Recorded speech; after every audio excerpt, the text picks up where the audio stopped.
Hello students, कैसे हैं आप सब। आशा करती हूँ आप अच्छे होंगे और अच्छे से अपनी पढ़ाई कर रहे होंगे। मैं मोनिका रावत आपका स्वागत करती हूँ आईसीटी वर्चुअल क्लासरूम देहरादून में।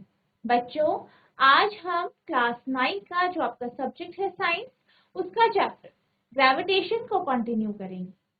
तो बच्चों, पिछले लेक्चर में हमने बायएंड फोर्स यानी उत्प्लावन बल के बारे में पढ़ा था। इसके साथ साथ हमने ये जाना था कि कोई भी वस्तु जो है किसी तरल में तैरती क्यों है या डूब क्यों जाती। आई होप आपको ये कॉन्सेप्ट समझ में आए होंगे। आज हम बात करते हैं आर्किमिडीज प्रिंसिपल यानी आर्किमिडी का सिद्धांत। तो बेसिकली जब भी हम आर्किमिडी प्रिंसिपल यानी आर्किमिडी के सिद्धांत की बात करते हैं, तो बच्चों जब हम आर्किमिडी की प्रिंसिपल यानी आर्किमिडी के सिद्धांत की बात करते हैं तो हम जो है इसमें बायएंड फोर्स यानी उत्प्लावन बल का कॉन्सेप्ट को इसमें लेके, इसको समझने के लिए हम एक एक्टिविटी करेंगे। तो आपको क्या करना है, जैसे कि आप यहाँ पे देख सकते हैं, आपको एक पत्थर ले, ठीक है, इस पत्थर को किसी इलास्टिक से बांध। ठीक है, हमने क्या किया है, एक पत्थर लिया है, उसे एक इलास्टिक से बांध। अब आपको क्या करना है, इस जो ये आपकी डोरी है जो कि इलास्टिक की है, इसको एक जो आपका स्प्रिंग बैलेंस होता है उससे जोड़ो। ठीक है, किससे जोड़ना है, स्प्रिंग बैलेंस से जोड़ना है।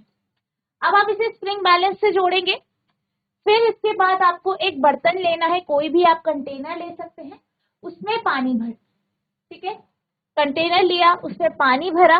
ठीक है, अब क्या करना है आपको, आपको ये जो आपने ये पत्थर या जो भी आपका कंकड़ पत्थर है जिसे आपने इलास्टिक से जोड़ा है, जिससे आपने ऊपर से जो है एक जो आपका स्प्रिंग बैलेंस है उससे जोड़ा है, उसको आपको इसमें रखना। सबसे पहले आप पानी से ऊपर यानी पानी के ऊपर पहले आप स्टोन को यानी पत्थर को रखेंगे। आप स्प्रिंग बैलेंस में जो मेजरमेंट है, जो भी मेजरमेंट आती है वो आप नोट करें। इसके बाद धीरे धीरे करके आप जो पानी है, पानी की सतह पर पत्थर को लाएंगे। फिर स्प्रिंग बैलेंस में जो आपको मेजरमेंट आती है, जो आपका मापन आता है, उसे नोट करेंगे और धीरे धीरे करके इस पत्थर को नीचे लेते जाएंगे और मेजरमेंट को नोट करते रहेंगे। यानी जो आपका स्प्रिंग बैलेंस है उसमें जो मेजरमेंट है उसे नोट कर, और बिल्कुल लास्ट में क्या करेंगे, इस पत्थर को जो ये आपके बर्तन की सतह है नीचे वहां पे रख, और पूरी जो आपकी मेजरमेंट आया है, मापन आया है, उसे ऑब्जर्व करेंगे, उसको देखेंगे।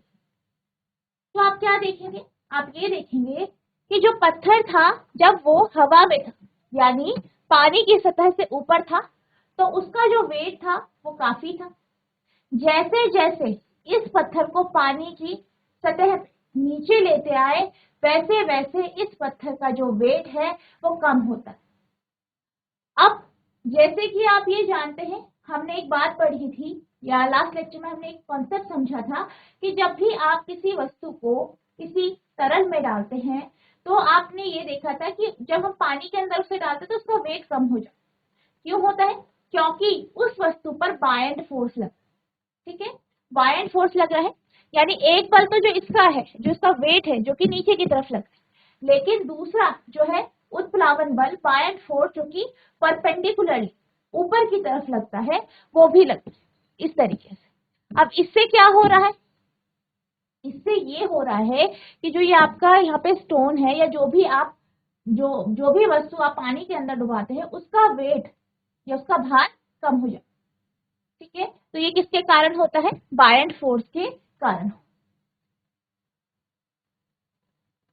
You will find that the elongation of the string or the reading of the balance decreases as the stone is gradually lowered in the water. आप क्या देखेंगे, जो elongation है यानी जो खिंचाव है, किस पे, धागे, धागे का खिंचाव, या आप कह सकते हैं जो आपका बैलेंस है, जो आपने स्प्रिंग बैलेंस लिया है, उसकी जो रीडिंग है वो आपको कम होती हुई नजर आएगी जैसे जैसे आप पत्थर को बर्तन में नीचे लेके आए। ठीक है, कम होती हुई आपको नजर आएगी। However, No further change is observed once the stone get fully immersed in the water. अब जैसे जैसे आपने पूरी तरीके से स्टोन को इमर्ज कर दिया तो फिर आपको क्या है, किसी भी तरीके का चेंज नजर नहीं है। आप देखेंगे कि जैसे ही पत्थर को धीरे धीरे पानी में नीचे ले जाते हैं, डोरी की लंबाई या तुला के पाठ्यांक में भी कमी आती है।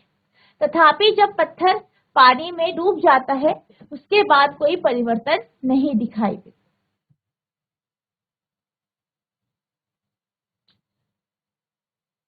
अब यहाँ पे क्या हो रहा है, जो इलोंगेशन हो रहा है, जो खिंचाव आ रहा है, ठीक है, वो किसके कारण आ रहा है, वेट के कारण। पत्थर का जो वेट है उसके कारण खिंचाव आ रहा है। लेकिन जैसे ही आप पानी में पत्थर को डुबोते हो तो बायंट फोर्स लगता है, ऊपर की तरफ उत्प्लावन बल लगता है, जिससे क्या होता है, उसका जो वेट है वो कम महसूस होता है।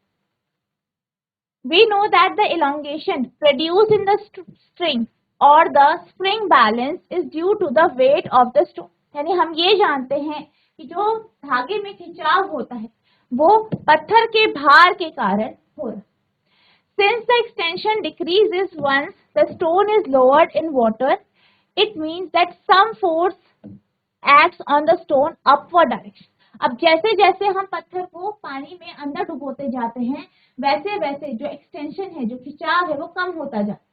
या आप ये कह सकते हैं कि जो बैलेंस है, जो स्प्रिंग बैलेंस है, उसमें जो रीडिंग है वो कम होती जाती है। तो इसका अर्थ क्या है, इसका अर्थ है कि एक ऊपर की तरफ, एक अपवर्ड में यानी ऊपर की तरफ एक बल लग रहा है, ठीक है। As a result, the net force on the string decreases and hence the elongation also decreases. और इसी कारण क्या हो रहा है कि जो खिंचाव है धागे में वो कम होता जा रहा है, ठीक है। और जो आपका क्यों हो रहा है, क्योंकि नीचे से एक और बल लग रहा है, उत्प्लावन बल, जो कि आपका जो पत्थर है, जैसे कि आप यहाँ पे देख सकते हैं, जो आपका यहाँ पे पत्थर है, ठीक है, जो आपका पत्थर है, पत्थर का वेट है नीचे की तरफ, पानी बायंट फोर्स लगा रहा ऊपर की तरफ, तो क्या कर रहा है वो, इसके जो बल है या जो उसका वेट है उसे कम कर। क्यों कर रहा है, क्योंकि दोनों फोर्स लग रहे हैं और दोनों एक दूसरे के विपरीत दिशा में, जिस कारण जो आपका बायंट फोर्स है या उत्प्लावन बल है वो वेट को या भार को कम कर।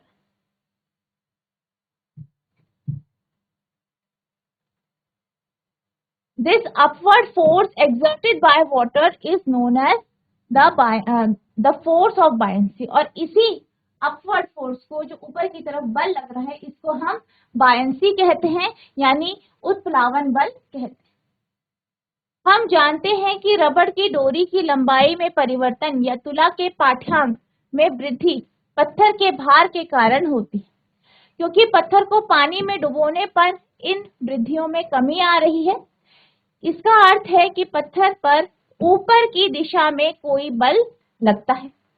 इसके परिणाम स्वरूप रबड़ की डोरी पर लगने वाले नेट बल कम हो जाता है और इसलिए लंबाई की वृद्धि में भी कमी आ जाती है। जैसे कि पहले ही चर्चा की जा चुकी है, पानी द्वारा ऊपर की ओर लगाया गया यह बल उत्प्लावन बल कहलाता है। तो अब हम समझते हैं कि आर्किमिडीज का प्रिंसिपल क्या है। तो जब भी, जैसे कि अभी हमने देखा, जब भी हम किसी भी पानी के बर्तन में या कोई भी आपके पास कंटेनर है, बर्तन है जिसमें क्या है, पानी है, ठीक है, मान लीजिए इसमें पानी, अब आप क्या करते हैं, इसमें एक जो है वस्तु डुबा दिया, कोई ऑब्जेक्ट है,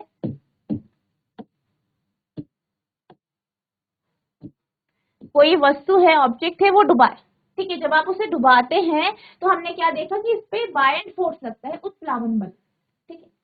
अब आर्किमिडीज का प्रिंसिपल क्या कहता है कि जब भी आप जो है, आपने क्या किया, एक कंटेनर है आपके पास, एक बर्तन है जिसमें क्या है, पानी, ठीक है, इसमें क्या है, पानी। जब भी आप किसी भी वस्तु को, ठीक है, किसी भी वस्तु को किसी तरल में या जो आपका वाटर है, पानी है, या कोई भी किसी भी प्रकार का जो तरल है, उसमें अगर आप किसी भी वस्तु को पूर्ण रूप से यानी कंप्लीटली या पार्शियली यानी आधा, यानी कोई आपके वस्तु है उसको आपने पूरी तरीके से डुबाया या आधा डुबा, तो क्या होता है, वो एक फोर्स को, एक बल को अनुभव करता है, जिसको हम बायंट फोर्स कहते हैं। और ये जो बल होता है, ये जो बल इस वस्तु पे लग रहा है वो उसके बराबर होता है जितना पानी इससे हटा है। यानी कि मान लीजिए आपके पास ये बर्तन है, इसमें पूरा पानी भरा है, आपने क्या किया, एक वस्तु ली, इसमें डुबाई। तो आप ये जानते हैं कि अगर आप एक बर्तन है जिसमें पूरा पानी भरा है, उसमें आप वस्तु डालेंगे तो वहां से क्या होगा, पानी जो है बाहर निकलेगा। अब जो उस वस्तु पे बल लग रहा है, बायएंड फोर्स लग रहा है, इस केस में वो बराबर होता है, ठीक है, वो बराबर होता है जितना पानी डिस्प्लेस हो, जितना पानी इस बर्तन से हटे, ठीक है। यानी अगर आप किसी भी भरे हुए बर्तन में, कोई भी बर्तन है जो पूरा लबालब भरा है, उसमें अगर आप किसी वस्तु को डालते, कोई भी वस्तु डाली है आपने, डाल दिया, तो क्या होगा, पानी वहां से हट जाएगा या गिरेगा, जो एक्स्ट्रा पानी है, क्योंकि आपने वस्तु डाली तो पानी गिरेगा, ऑब्वियस सी बात। वो जो पानी है उसका जो आयतन है या वॉल्यूम है वो बराबर होता है जितना जो है बायएंड फोर्स या उत्प्लावन बल उस वस्तु पे लग रहा। When a body is immersed fully or partially in a fluid, it experiences an upward force that is equal to the weight of the fluid displaced by it. जब किसी वस्तु को किसी तरल में पूर्ण या आंशिक रूप से डुबोया जाता है तो वह ऊपर की दिशा में एक बल का अनुभव करता है जो वस्तु द्वारा हटाए गए तरल के भार के बराबर होता है।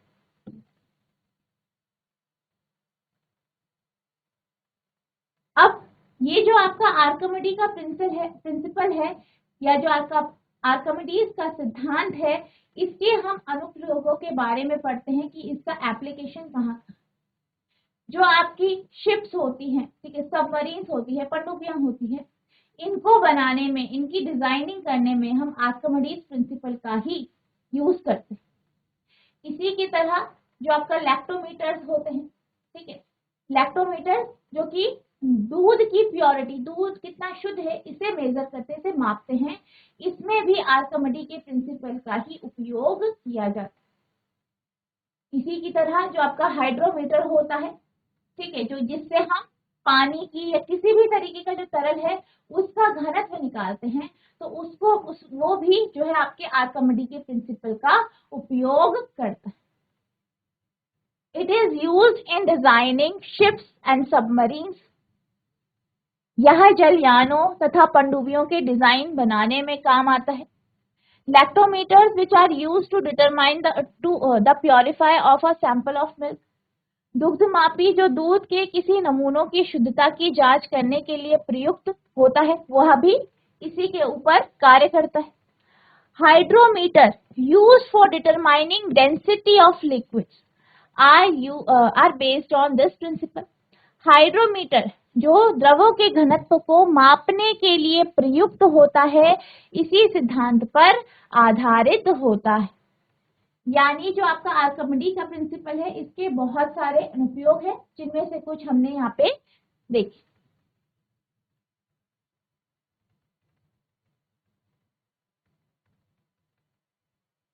तो बच्चों आपका जो ये चैप्टर है ये कंप्लीट हो गया है। अब हम चलते हैं इसके क्वेश्चन आंसर्स की तरफ। तो आपका पहला प्रश्न है, you find your mass 42 kg on a weighing machine. Is your mass more or less than 42 kg? वजन तोलने वाली मशीन पर आप अपना द्रव्यमान 42 किलोग्राम पाते हैं। क्या आपका द्रव्यमान 42 किलोग्राम से अधिक है या कम? तो सबसे पहले मैं आपसे एक प्रश्न करना चाहती हूँ कि मास यानी द्रव्यमान क्या होता है? कोई बच्चा बता सकता है द्रव्यमान क्या होता है? जीआईसी फजीती लानी। द्रव्यमान वह होता है जो ज्यादा स्थान को घेरता है। आपका नाम क्या है? आरुषि चौहान। अच्छा आरुषि, ठीक है, आप बैठ जाइए। Good morning ma'am. Good morning बेटा, आपका नाम क्या है? मैम शिवानी। ठीक है शिवानी बेटा, आप बताइए कि भार क्या होता है? मैम भार बदलता है और द्रव्यमान नहीं बदलता है। Very good. पर आप भार को किस तरीके से परिभाषित करेंगे? अगर आपसे कोई पूछेगा कि भार क्या है, आपने तो बिल्कुल सही बताया कि भार बदलता रहता है, द्रव्यमान नहीं बदलता। तो आप भार को किस तरीके से परिभाषित करेंगे? जिससे भार पृथ्वी क्या है? किसी वस्तु को खींचती है। ठीक है, खींचती है, तो भार जिससे क्या है पृथ्वी ये भी आपने। हाँ, जिससे पृथ्वी किसी वस्तु को खींचती है। किस चीज से खींचती है पृथ्वी किसी चीज को? आप उसको कोई एक जो है जनरल टर्म दे सकते हैं? गुरुत्व बल। वेरी गुड, बल। ठीक है, बल बोल सकते हैं आप इसे। वेरी गुड बेट, बैठ जाए। सब बच्चे शिवानी के लिए क्लैपिंग बजाएंगे। वेरी गुड बेटा। तो अगर हम द्रव्यमान की बात करें तो द्रव्यमान क्या होता है? किसी भी वस्तु में कितना मैटर है, कितना पदार्थ, ठीक है, उसकी जो मात्रा है उसको हम द्रव्यमान कहते हैं। वहीं जब हम भार की बात करते हैं तो भार का अर्थ क्या है? जिस फोर्स से, जिस बल से पृथ्वी किसी वस्तु को अपनी ओर खींच रही, और ये क्या होती है? एक ऐसी क्वांटिटी है, ऐसी जो है मात्रा जो है इसकी चेंज होती रहती है, लेकिन जो द्रव्यमान होता है वो एक जैसा होता है, वो बदलता नहीं। ठीक है, अब आपसे यहाँ पूछा गया है कि आपने क्या देखा? आपने एक जो वजन नापने की मशीन है उस पर आप खड़े हुए और उस पर आपने देखा कि आपका जो मास है या आपका जो द्रव्यमान है वो 42 किलोग्राम है। ठीक है, अब आपसे ये पूछा गया है कि आपका द्रव्यमान 42 किलोग्राम ही है, क्या इससे कम या ज्यादा है? ये आपसे यहाँ पे पूछा गया। तो अगर हम बात करें वेइंग मशीन की, यानी जो वजन नापने की मशीन होती है, ठीक है, वजन नापने की जो मशीन होती है उसमें आपका जो है मास नहीं दिखता, उसमें आपका वेट दिखाई देता। यानी जो आपको वजन नापने की मशीन है उसमें आप वेट नाप। तो वेट जो होता है, जैसे कि आप जानते हैं वेट क्या है? एक तरीके का बल है, फोर्स है, जिसे आप क्या कहते हैं? जिसे आप भार कहते हैं। और ये कितना होता है? आपका जो द्रव्यमान है इसको अगर आप मल्टीप्लाई करें, गुणा करें जी से, जी यानी गुरुत्वाकर्षण, ठीक है, तब जाके आपका जो है वेट बनता है या भार। और जो आपकी वेइंग मशीन होती है, जो भार नापने की मशीन है, उसमें तो भार नपता है, उसमें मास नहीं नपता। एक्चुअल में मास क्या होता है, द्रव्यमान क्या होता है? वह जो है क्वांटिटी है जो कभी बदलती नहीं। जितना आपकी बॉडी में किसी भी वस्तु में जितना मास है, जितना पदार्थ है, ये उसका सॉरी जो मैटर है या पदार्थ है, उसकी जो मात्रा होती है उसे हम क्या कहते हैं? मास कहते हैं। A weighing machine measures the body weight and is calibrated to indicate the mass. अब यहाँ पे क्या कहा गया है? जो आपकी वेइंग मशीन होती है, वजन नापने की मशीन होती है, वो जो है आपकी जो शरीर है उसके भार को नापती है, पर हम इसको क्या इंडिकेट करते हैं कि ये मास है। ठीक है, ये आपका क्या है? द्रव्यमान है। If we stand on a weighing machine the weight acts downwards while the up thrust act due to air act upward.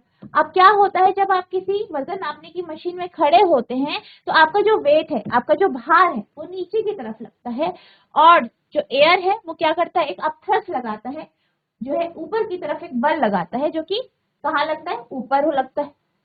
So our apparent weight becomes less than true weight. तो इसलिए क्या होता है? जो हमारा वेट होता है, वजन होता है, वो एक्चुअल जो वजन है उससे कम दिखाई देता है। This apparent weight is measured by weighing machine and therefore the mass indicated is less than the actual mass. अब जो वेइंग मशीन होती है, वजन नापने की मशीन होती है, उसमें जो ये मास है वो कम होता है, कम दिखाई देता है। तो हम ये कह सकते हैं कि जो हमारा वजन है, अगर हम इस केस की बात करें तो हमारा कितना होगा? ज्यादा। ठीक है, अगर हम वेइंग मशीन को ये माने कि ये हमें मास यानी द्रव्यमान को मेजर कर, जब हम तौलने की मशीन पर खड़े होकर अपने शरीर का वजन करते हैं तो हमारे शरीर पर ऊपर की ओर एक बल कार्य करता है। उत्प्लावक बल वह है जो कि ऊपर की तरफ बल लगता है, जो कार्य कर रहा है। इससे क्या होता है? शरीर में थोड़ा ऊपर धकेल दिया जाता है, जिसके परिणाम स्वरूप जो आपका मशीन है वास्तविक मूल्य से कम रीडिंग दिखाती है। नेक्स्ट है, you have a bag of cotton and iron bar each indicating a mass of 100 kg when measured on a weighing machine. In reality, one is heavier than other. Can you say which one is heavier than other and why? आपके पास एक कपास का एक थैला है और लोहे की छड़ है। प्रत्येक तौल मशीन पर मापने पर 100 किलोग्राम का द्रव्यमान दर्शाता है। वास्तव में एक दूसरे से भारी है। क्या आप बता सकते हैं कि इनमें से कौन सा भारी है और क्यों? यानी आपको क्या कहा गया है कि आपके पास जो है दो वस्तु, एक जो है वो कॉटन यानी कपास का एक थैला है, दूसरा लोहे की एक छड़ी है। आपको बताना है कि इनमें से कौन सा भारी हो। ठीक है, तो इसका जो है आंसर आप कुछ इस तरीके से लिखेंगे। The correct answer is cotton bag is heavier than an iron bag. आपका जो कॉटन का बैग है, ठीक है, जो कपास का जो थैला है वो भारी होगा लोहे के जो छड़ है उससे। क्यों होगा? क्योंकि जो कॉटन का बैग है, जो कपास का बैग है, वो कैसा है? भारी है लोहे की छड़ से। लोहे का जो बार है उससे क्या है? ये भारी होता। और अगर हम बात करें लोहे की छड़, तो उसका अगर आप वॉल्यूम देखें, ठीक है, या कितना क्षेत्र वो कवर कर रहा है, कितना स्पेस वो ऑक्यूपाई कर रहा है, तो आप ये देखें तो वो कितना कर रहा होता है? कम कर रहा होता है। लेकिन जब हम कॉटन के बैग की बात करें तो कॉटन का बैग 100 किलोग्राम का बड़ा होता है, तो उसमें क्या लगता है? आपका एयर भी लगता है, यानी हवा के कारण एक थ्रस्ट या एक बल लगता है जो कि ऊपर की तरफ लगता है, जिस कारण इसका जो वेट है वो हमें कम जो है दिखाई देता है। जो आपकी मशीन होती है उसमें इसका वेट कम आता है। The cotton bag experience a larger air thrust than iron bar. अब जो आपका कपास का बैग है, ठीक है, इसमें जो हवा का या एयर के कारण जो इसपे बल लग रहा है वो ज्यादा हो, ठीक है, क्योंकि इसका ये बड़ा है, इसका स्पेस ज्यादा है, एरिया ज्यादा है इसमें, ठीक है। Therefore, the weighing machine indicated less weight than its actual weight for the cotton bag. इसलिए क्या होता है, जब हम weighing machine में नापते हैं तो इसका जो वेट है वो कैसा आता है? कम आता है। क्यों? क्योंकि आप जानते हैं कॉटन का बैग बड़ा होता है, तो उसपे क्या लग रहा है? सारी जगह से हवा के कारण एक बल लग रहा है ऊपर की। The reason is true weight equals to apparent weight plus upthrust. The cotton bag's density is less than the iron bar, so the volume of cotton bag is more compared to the iron bar. अब अगर हम बात करें cotton के bag की, कपास के bag की, तो इसका जो घनत्व होता है, इसकी जो डेंसिटी है यानी घनत्व है, वो क्या होता है? कम होता है लोहे की छड़ी से, जो लोहे का छड़ है उससे। तो क्या होता है कि इसका जो वॉल्यूम है वो ज्यादा होता है, क्योंकि इसकी डेंसिटी कम है, इसका घनत्व कम है, इसलिए इसका जो आयतन है, वॉल्यूम है, वो क्या हो जाता है? ज्यादा हो जाता है लोहे की छड़ से। So the cotton bag experience more upthrust due to the presence of air. इस कारण जो कॉटन का बैग है, कपास का जो थैला है, ये जो है ज्यादा अपथ्रस्ट को या फोर्स को एक्सपीरियंस करता है, बल को एक्सपीरियंस करता है हवा के presence. Therefore, in the presence of air, the cotton bag's true weight is more compared to the true weight of iron bar. इसलिए अगर हम बात करें कि जब वायु मौजूद है, हवा है, एयर है, तो उस केस में जो आपका कपास का बैग होता है उसका जो वेट है, उसका जो एक्चुअल वेट है, ठीक है, वो जो है ज्यादा होता है किसके कंपैरिजन में? लोहे की छड़। सही उत्तर यह है कि कपास की थैली लोहे की पट्टी या जो छड़ है से भारी होती है। कपास की थैली लोहे की छड़ से भारी होती है। लोहे की पट्टी की तुलना में कपास की थैली में हवा का जोर या उसका जो अपथ्रस्ट है, ऊपर की तरफ जो बल है, अधिक होता है। इसलिए तौल मशीन कपास के बैग के लिए अपने वास्तविक वजन से कम वजन का संकेत देती है। कारण है सही वजन बराबर स्पष्ट वजन प्लस ऊपर की तरफ जो आपका बल लग रहा है या फोर्स लग रहा है। कपास की थैली का घनत्व लोहे की पट्टी से कम होता है, इसलिए लोहे की पट्टी की तुलना में कपास की थैली का आयतन अधिक होता है। इसलिए कपास की थैली हवा की उपस्थिति के कारण अधिक उत्क्षेप का अनुभव करती है। इसलिए हवा की उपस्थिति में लोहे की पट्टी के सही वजन की तुलना में कपास की थैली का सही वजन अधिक होता है। तो ये आपका आंसर है अगले प्रश्न का। अब आपका अगला प्रश्न है, how does the force of gravitation between two object change when distance between them is reduced to half. यदि दो वस्तुओं के बीच की दूरी को आधा कर दिया जाए तो उनके बीच का गुरुत्वाकर्षण बल किस प्रकार बदलेगा। यानी आपको दो वस्तुएं दी गई हैं, दो ऑब्जेक्ट्स हैं आपके पास, ठीक है। हम ये कह रहे हैं अगर हम इन दो वस्तुओं के, जैसे आपके पास यहाँ पे दो वस्तुएं हैं ए और बी, इनके बीच की एक दूरी है डी मान लीजिए, ठीक है। अगर हम इन दोनों वस्तुओं के बीच की दूरी को आधा करते,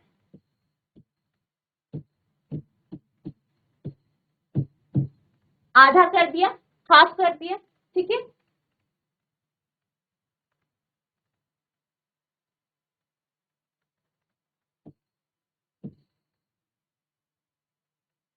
तो आपको ये बताना है कि जो गुरुत्वाकर्षण बल है, जो आपका ग्रेविटेशनल फोर्स है, गुरुत्वाकर्षण बल है, वो किस प्रकार से बदलेगा या चेंज हो। तो जैसे कि आप जानते हैं, हम जब यूनिवर्सल लॉ ऑफ ग्रेविटेशन पढ़ रहे थे, यानी गुरुत्वाकर्षण का सार्वत्रिक नियम पढ़ रहे थे, तो हमने एक फॉर्मूला पढ़ा। तो कोई बच्चा बता सकता है इसका फॉर्मूला क्या है। यूनिवर्सल लॉ ऑफ ग्रेविटेशन, गुरुत्वाकर्षण का सार्वत्रिक नियम, इसमें आपको ये बताना है कि जब दो वस्तुएं किसी दूरी पे होती हैं तो उसमें गुरुत्वाकर्षण बल उनके बीच में कैसा लगता है, उसका फॉर्मूला क्या होता है। जीआईसी फजीती लानी, कोई बच्चा फॉर्मूला बताए गुरुत्वाकर्षण बल के लिए। एफ की वैल्यू, एफ का जो फॉर्मूला है यूनिवर्सल लॉ ऑफ ग्रेविटेशन से, गुरुत्वाकर्षण का सार्वत्रिक नियम जो आपने पढ़ा है वो क्या है, ये आपको बताना है। उसी से ये आपका क्वेश्चन सॉल्व हो। जीआईसी स्वादा, जीआईसी स्वादा, कोई बच्चा बता सकता है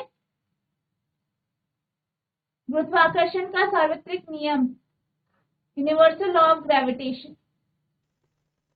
तो अगर हम बात करें यूनिवर्सल लॉ ऑफ ग्रेविटेशन की, यानी गुरुत्वाकर्षण के सार्वत्रिक नियम की, तो हमने ये पढ़ा है कि जो आपका F होता है, F बराबर G M upon D square होता है।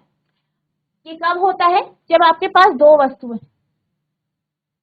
मान लीजिए आपके पास ये दो वस्तुएं हैं, ठीक है। पहले का जो भार है, सॉरी, पहले का जो द्रव्यमान है, मास जो है वो कैपिटल एम है, दूसरे का स्मॉल एम है। तो इन दोनों के बीच में जो गुरुत्वाकर्षण बल लगेगा, ग्रेविटेशनल फोर्स लगेगा, वो आपका F बराबर G M upon D square. यहाँ पे m जो है वो आपका द्रव्यमान है एक वस्तु का, दूसरी वस्तु का स्मॉल m है, और इनके बीच की दूरी d, ठीक है।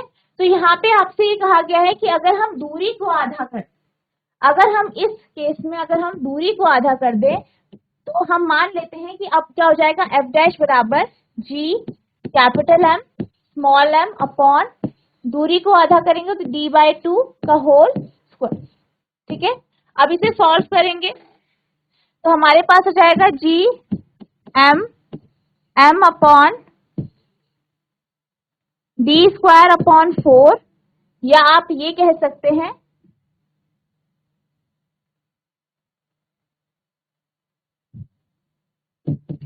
ये जो 4 है आपका ऊपर आ जाएगा 4 एम अपॉन डी स्क्वायर, यानी आपका जो बल हो गया वो जो है 4 गुना होगा। तो क्योंकि आप ये जानते हैं G M upon D square आपका F है, तो आपका जो F डैश आया जब आपने दूरी को आधा कर दिया तो वो कितना आया है, 4F। तो इस तरीके से आप इस क्वेश्चन को सॉल्व करेंगे। तो बच्चों आज हमने जो आपका चैप्टर है गुरुत्वाकर्षण यानी ग्रेविटेशन, इसे कंप्लीट कर लिया है। आई होप आपको ये चैप्टर समझ में आया होगा और आज हमने इसके कुछ क्वेश्चन आंसर्स डिस्कस किए। आई होप आपको ये भी समझ में आए होंगे। तो बच्चों आज के लिए बस इतना ही, मिलते हैं अब नेक्स्ट सेशन में। तब तक के लिए thank you and have a nice day.